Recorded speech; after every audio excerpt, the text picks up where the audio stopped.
Well, Roger, we just saw the Chiefs pick up their first win in several outings. They ended up winning by 9 points here tonight as they hosted the Mount Horeb Vikings.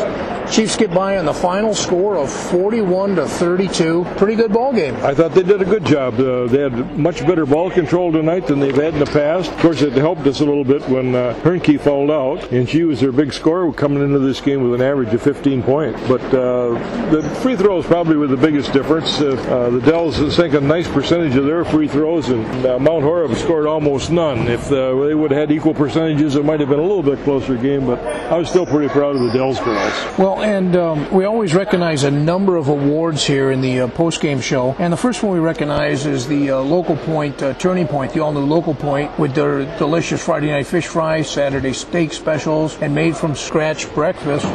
They're located in the old Aces Supper Club up on Highway 12 and 16, just minutes from downtown Wisconsin Dells.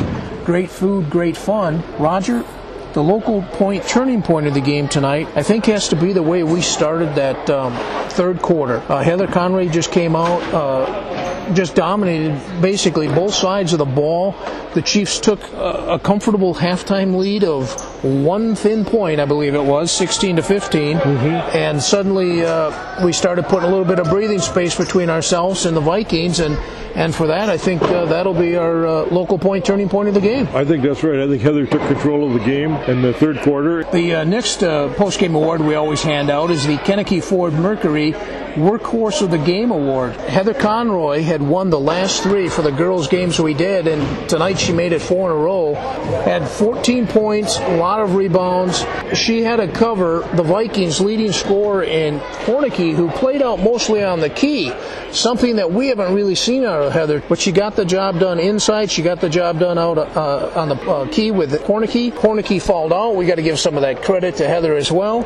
And so for the fourth game in a row, we're going to recognize Heather Conroy as the Kentucky Ford Mercury Workhorse of the game. And we certainly can't forget Tess Myklebust. She was in there the entire game. She had to bring the ball up. She still scored 16 points, and she played just an excellent game herself. Well, and that brings us up to the next award, which is Sylvan Learning Center from down in Baraboo's Play of the Game. To keep up, to catch up, or to get ahead. Play of the game, fourth quarter. You were just talking about her, Tess Myklebust. She made that nifty little move inside, made the basket. I think at that point it kept us at roughly a 10 or an 11-point lead.